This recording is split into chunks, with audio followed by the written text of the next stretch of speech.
Bismillahirrahmanirrahim. Assalamualaikum warahmatullahi wabarakatuh. Perkenalkan, saya Sri Lutfa SPDI, peserta pelatihan jarak jauh calon kepala madrasah angkatan kedua tahun 2021 di bawah bimbingan Bapak Dr. Andes Bambang Rudianto MPD. Izinkan saya memaparkan tugas yang diberikan kepada kami, yaitu tentang proposal PTS atau PTM. Dalam hal ini saya mengangkat judul peningkatan kompetensi guru dalam penyusunan RPP daring dengan pendekatan TIPEK melalui workshop pada Min 4 Jembrana tahun 2021. Adapun sistematika penyusunan itu ada secara utuh ada 5 bab, yaitu dari bab 1 sampai 5, tetapi dalam proposal PTS itu hanya sampai pada bab ketiga.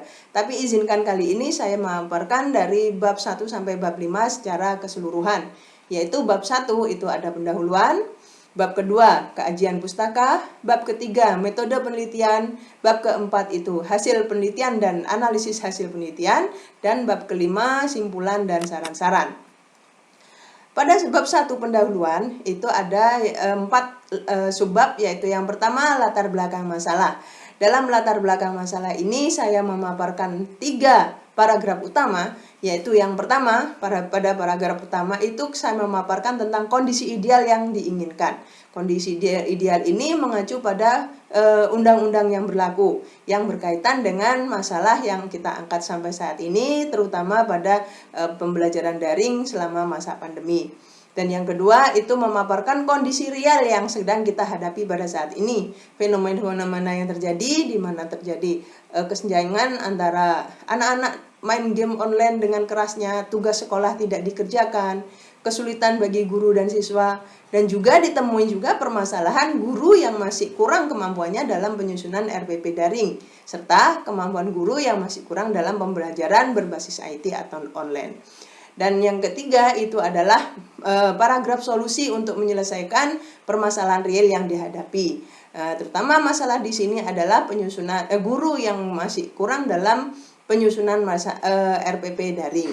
Oleh karena itu, saya penulis mengangkat judul peningkatan kompetensi guru dalam penyusunan RPP daring dengan pendekatan TIPEK pada Min 4 Jembrana tahun 2021 menjadi sebuah tindakan penelitian madrasah.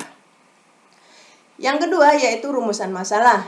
Dalam rumusan masalah ini saya mengambil 2 rumusan masalah, yaitu yang pertama, apakah dengan workshop dapat meningkatkan kemampuan guru dalam menyusun RPP daring pada Min 4 Jembrana tahun 2021. Dan yang kedua, bagaimanakah prosedur meningkatkan kompetensi guru dalam penyusunan RPP daring dengan pendekatan TIPEK melalui workshop pada Min 4 Jembrana tahun 2021. Tujuan penelitian itu saya mengangkat 2 buah tujuan penelitian, yaitu yang pertama untuk meningkatkan kompetensi guru dalam penyusunan RPP daring tentunya.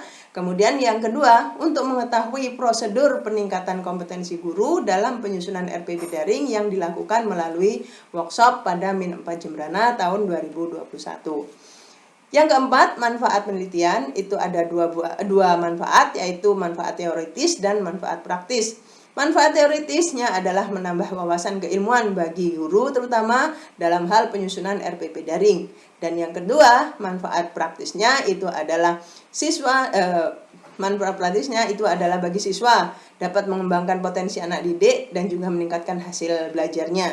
Bagi kepala madrasah untuk meningkatkan wawasannya dalam rangka peningkatan kinerja, motivasi kinerjanya. Bagi guru meningkatkan kompetensi dirinya terutama dalam hal penyusunan RPP daring, dan bagi orang tua juga agar untuk meningkatkan peran aktifnya dalam membantu anak dalam pembelajaran daring ini. Bab yang kedua Bapak Ibu itu adalah tentang kajian pustaka.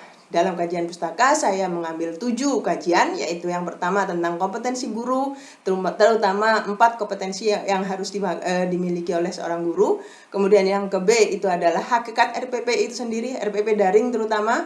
Kemudian yang ketiga itu pendekatan TIPEK. Apa itu pendekatan TIPEK? Yang keempat itu adalah pelaksanaan workshop itu sendiri. Yang kelima itu penelitian yang relevan. Yang keenam kerangka berpikir, dan diakhiri dengan hipotesa tindakan penelitian.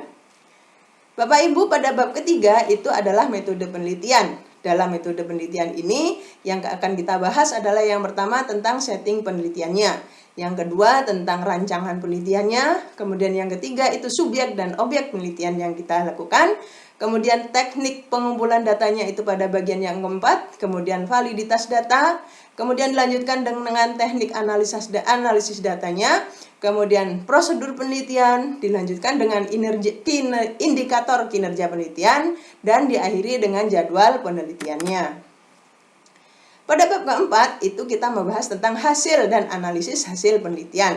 Sesuai dengan judul babnya itu kita membahas dua hal, yaitu tentang hasil penelitiannya itu seperti apa, kemudian juga yang kedua hasil analisis terhadap hasil penelitiannya itu seperti apa.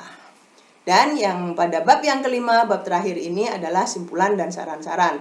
Simpulan merupakan kesimpulan umum dari penelitian yang dilakukan, kemudian saran-saran ini adalah saran-saran yang diperlukan untuk pengembangan keilmuan secara keseluruhannya. Bapak Ibu, selain kita diajarkan tentang cara penyusunan proposal dan laporan hasil penelitian, kita juga diajarkan tentang RPP daring itu seperti apa. Jadi RPP daring itu sama dengan RPP yang biasa, tapi ada beberapa perbedaan yang menjadi ciri khusus dari RPP itu, yang membedakan dia menjadi dengan RPP yang biasa dengan daring. Yang utamanya itu adalah pada ini yang kita jelaskan seperti ada di sini, yaitu komponennya hampir sama dengan komponen RPP seperti biasa, cuman pada tujuan pembelajaran ini nanti ada bedanya. Kemudian pada langkah-langkah pembelajaran atau KBM-nya ini terdapat kegiatan namanya sinkronus dan asinkronus. Dijelaskan di sini bahwa yang membedakan itu antara lain KD, bukan lagi KD biasa, tapi KD yang digunakan adalah KD HOTS atau KD target.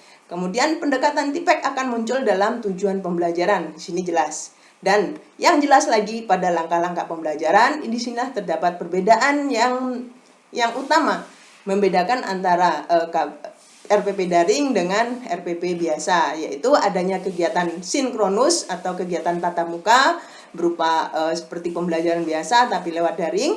Kemudian kegiatan asinkronus ini adalah kegiatan tatap maya berupa tugas ataupun tagihan-tagihan yang diberikan oleh guru untuk disajikan atau diselesaikan oleh siswa secara daring dan dilaporkan secara daring pula.